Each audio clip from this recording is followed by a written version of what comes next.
Assalamualaikum warahmatullahi wabarakatuh. Alhamdulillah wassalatu wassalamu ala Rasulullah Muhammadin. Honorable Mr. Dr. Haji Nifudin kepada terhormat Dr. Haji Nifudin Madi dan Mr. Dr. Raja Khalid Dawati Muhammadi selaku pengasuh dari Pondok Pesantren seperti yang menghargai tidak. Kepada kehormati Mr. Iman Minister selaku kepala sekolah dari MTS dan Alfan Larabani tidak. Kepada kehormati jajaran dan guru, para pengusaha negeri, para sahabat negeri, dan jajar lupa kepada keluarga aku, saudaraku, orang tuaku, dan anakku, selalu support dan melakukan apa yang terbaik. Perkenalkan, nama aku Anastasia Kain dan Nukurta, kalau siapa aku minta, karena aku akan menjelaskan materi generasi dari mata pelajaran IPA yang diajar oleh Sisa yang berjudul Sistem Ekspresi Manusia.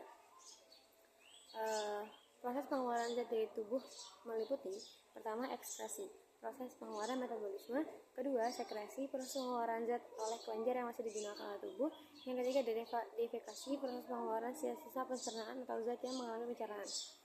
Alat-alat ekskresi pada manusia, ada ginjal dan hati. Ginjal berfungsi menyaring zat-zat sis yang terkandung dalam darah.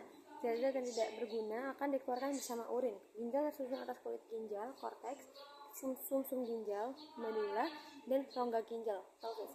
Pada kulit ginjal terdapat nefron yang terdiri atas glomerulus dan kapsul albumen. Bagian medula tersusun dari tubulus contortus, lengkung Henle, dan pembuluh kapiler, dan pelvis merupakan rongga yang digunakan untuk menampung urin sementara. Selanjutnya, urin diteruskan ke ureter, kemudian disimpan dalam kandung kemih dan keluar dari tubuh lewat uretra. Dalam pembuatan urin ada 3 tahapan, yaitu yang pertama adalah filtrasi. Proses ini terjadi di glomerulus. Cairan yang tersaring ditampung oleh simpai Bowman. Cairan tersebut tersusun oleh urea, glukosa, air, ion-ion anorganik seperti natrium, kalium, kalsium, dan klor. Darah dan protein tetap tinggal di dalam kapiler darah karena tidak dapat menembus pori-pori glomerulus. Cairan yang tertampung di simpai Bowman disebut urin primer atau filtrate glomerulus. Yang kedua ada reabsorpsi. Proses ini terjadi di tubulus contortus proximal. Proses yang terjadi adalah penyerapan kembal zat-zat yang masih dapat diperlukan oleh tubuh. Zat yang diserap kembali adalah glukosa, air, asam amino, dan ion-ion anorganik. Sedangkan urea hanya sedikit diserap kembali. Cairan yang dihasilkan dari proses reabsorpsi disebut urin sekunder atau filtrate tubulus. Ketiga ada augmentasi.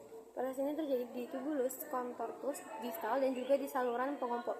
Pada bagian ini terjadi pengumpulan cairan dari proses sebelumnya.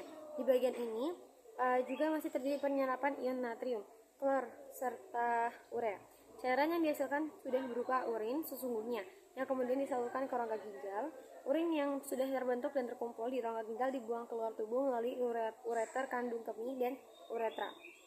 Yang kedua ada hati. Yang ada di ginjal, sekarang yang hati. Hati itu berfungsi menghasilkan empedu yang mengandung zat sisa dari perombakan eritrosit dalam limpa dan menghasilkan urom yang mengandung zat sisa dari metabolisme protein. Selain sebagai organ ekskresi, hati juga berfungsi sebagai tempat penyimpanan gula dalam bentuk glikogen, menetralkan racun, mengubah provitamin A menjadi vitamin A, membentuk protrombin, dan mengatur kadar gula dalam darah. Oke, sekian cukup presentasi kepada siang hari ini. Mohon maaf jika ada kesalahan.